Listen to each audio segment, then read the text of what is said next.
studio we have, not victims, I shouldn't really call them victims at all, but we have our observers as well. Keith, what are we going to do? I've no idea. We're just going to play around with a Ouija board and see what happens.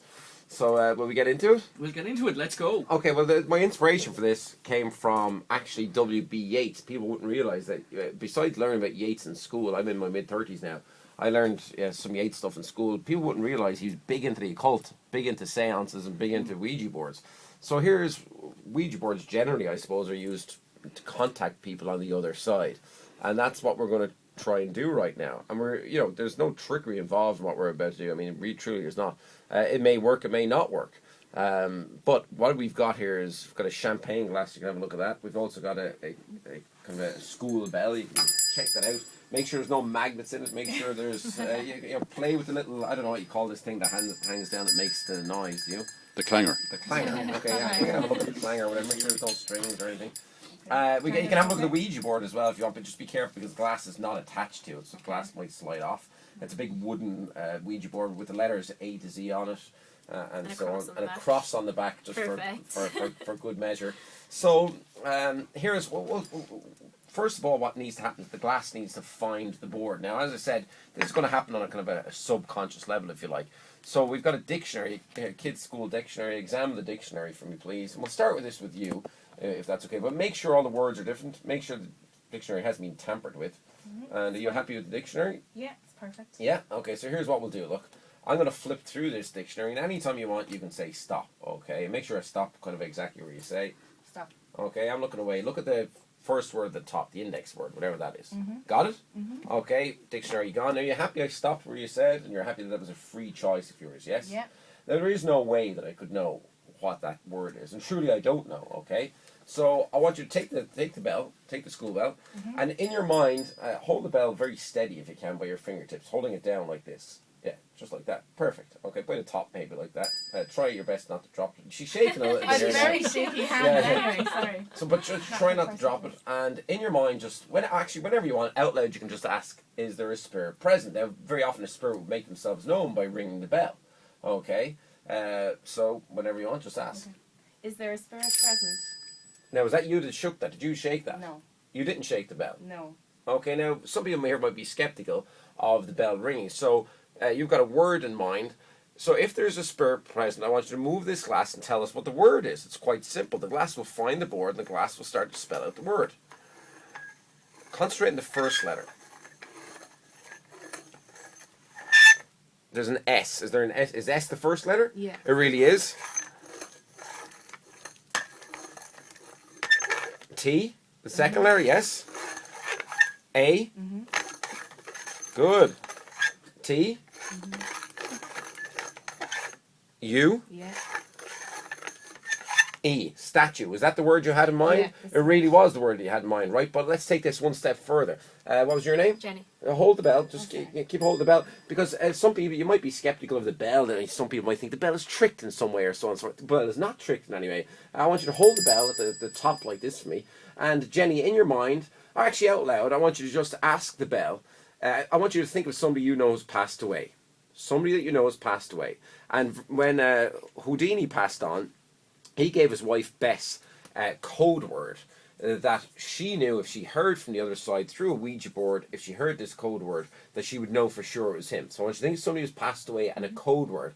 But here's the important thing. I want you to ask the bell. And first of all, are you happy that there's no way that I or anybody here could know who you're thinking of right now? Yes. Okay? So ask the bell. Ask the bell out loud.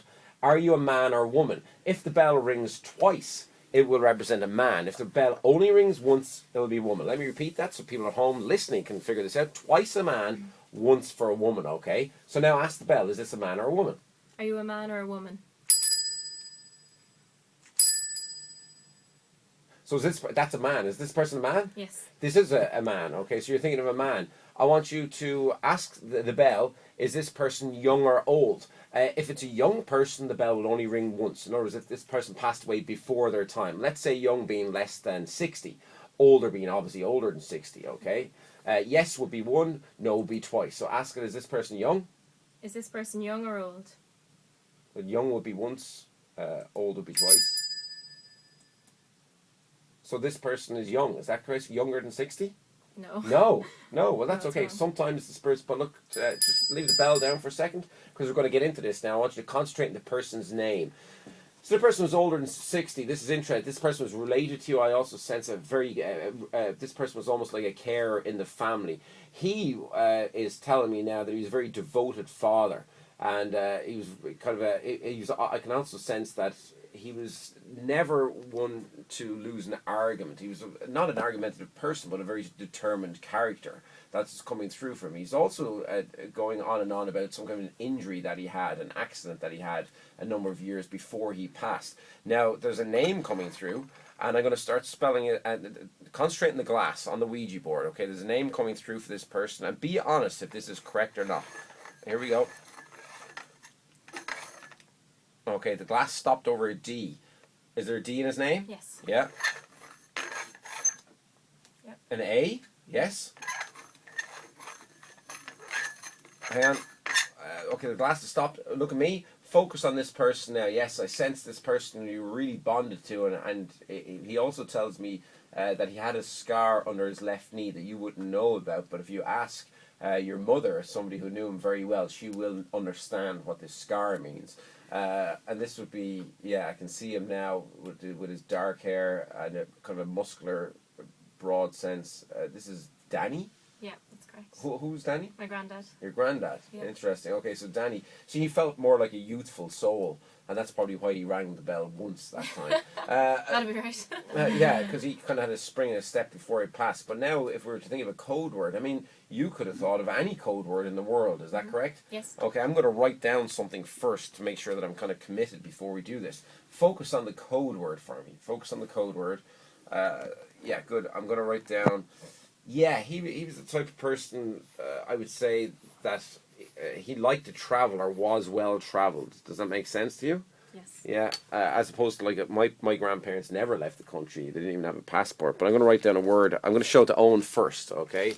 Okay, that's the word there that I got for her. Okay, a nice, loud, clear voice. What was the word? Bronx. Bronx. And why did you go for Bronx? That's where he was brought up. No way. Jeez. Oh, and just for everybody listening, what did I write down? Bronx. Wow. Jeez. Well done. Well done. Brilliant. Fair play. Well, let's finish this off with John, shall we? Okay. Oh, I think so. He's John, he's come on in normally here. on the other side of the desk. I think it's time that he's the subject this time. Okay, so John. It's not like a vendetta against me. No. And by the way, normally in the context of like a live show, a live performance, this whole piece that I'm doing here, it would, I'm not going to do actually this piece here, but I'm getting a giant Ouija board made for the stage. The whole stage will be a Ouija board. I'll have a whole bunch of people on stage, and they'll be doing all the moving around. They'll be subconscious, because they'll all be hypnotized, and they'll be subconsciously spelling out dead loved ones and all kinds of crazy stuff. But for the purposes of now and being in the daytime and stuff, we're going to use John for this. John, I'm a Ouija board. no, but we're not going to use the Ouija board for this. We're going to use a couple of things. So I've got a couple of blank cards here. We'll use just one of them in a second, but you can see that they're all blank, and we'll use one. And here's what I want you to do. I'll show you both sides of it. Okay, you can see it's blank, yeah? Okay, I want you to just go ahead and use this pencil and write, just sign your name across it like you would a check. Okay, so I can duplicate it later. Look at that for a scribble on. Oh my god.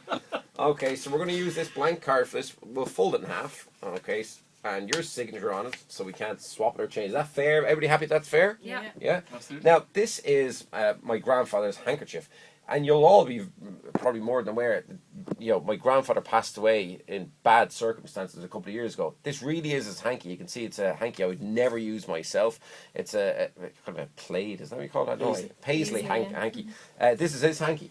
And I decided to bring it out and use it for this. It's the only thing I've got belonging to him. It's the only thing that I asked for. So I'm going to put the card down inside the hanky. And what do we do with the pencil there? Okay, we'll place the pencil inside next to it. Okay, I'm going to kind of fold in the handkerchief just like so, and like so, and like so. Okay, you all happy that was fair? Yep. Yeah. Okay, fair and above board. Okay, and all we have to do is ask, is there a spirit present? I want you watching the center of the handkerchief, and I want you to put your fingertips on kind of this side of the handkerchief, just right in the very edge. Just put your fingertips, yeah. Just, That do? Yeah, that'll do. And maybe your other fingertips there, good. Is there a spirit present? And if there is, I want you to just concentrate in the centre of the handkerchief where the pencil is, and describe what you see happening. Okay, it seems to be rising a little bit more in the centre of it. It still seems to be rising even more. It's like something you see in Aliens. That's the only way I can describe it. The handkerchief is rising, but not only that, if you think of it, the pencil is actually doing the work inside because the pencil is writing. The pencil is rising. Yeah. And how bizarre does that look to you? That's very bizarre. It's like Even something Roddie Harry the Potter skeptic movie. is freaking his crap out behind me. Here, you know. As well, yeah. This is That's very much unreal. like a Harry Potter kind of a Yeah. something you'd see in a movie. And just the show is February the 13th, I think, in the Oh, in the hub, isn't that right? 2013. On February the 9th, sorry. February the 9th. Okay, I think that's it. Now, are you all happy that was kind of fair and above board? Like, we're going to take away the handkerchief. We're just going to let the pencil and the piece of paper fall out. I want you, first of all, just to verify that's still your signature on that piece of paper. From that half, yeah. It seems Yeah? yeah. So for the first time, name out loud, who was the person that you were thinking of who passed away? Dinah. Now, who is Dinah? to She's you? an aunt of mine. An aunt of yours. That piece of paper was blank. That went into that handkerchief. That handkerchief moved. Have a look at that. That I haven't touched, by the way, and this is on camera. I haven't touched the piece of paper. I haven't been anywhere near it. I want you to take it up and have a look on the other side. Oh, sweet Lord above. Dina. Dinah. That's a bit mental. Look, Wow. that's a bit crazy. Am I meant to take this out of my back pocket? No. No? What do you Well think, done. John? Ah, that's amazing. Because I was the only person that called her Dinah. Everybody else called her Chris. Really? Yeah. Freaked out. Take a break. Break. Yeah, because what's going to happen is when you take a break, they're all going to start cursing now. You know, that's how that you think that you do that? Oh my God! This is when the way they don't say it on the radio. You know. We may have a little bit of time because I want to come back to you for a couple of minutes. I want to chat to the girls as well. Listen, Yeah, stay great. where we are. We'll be back in just a few moments. Don't go.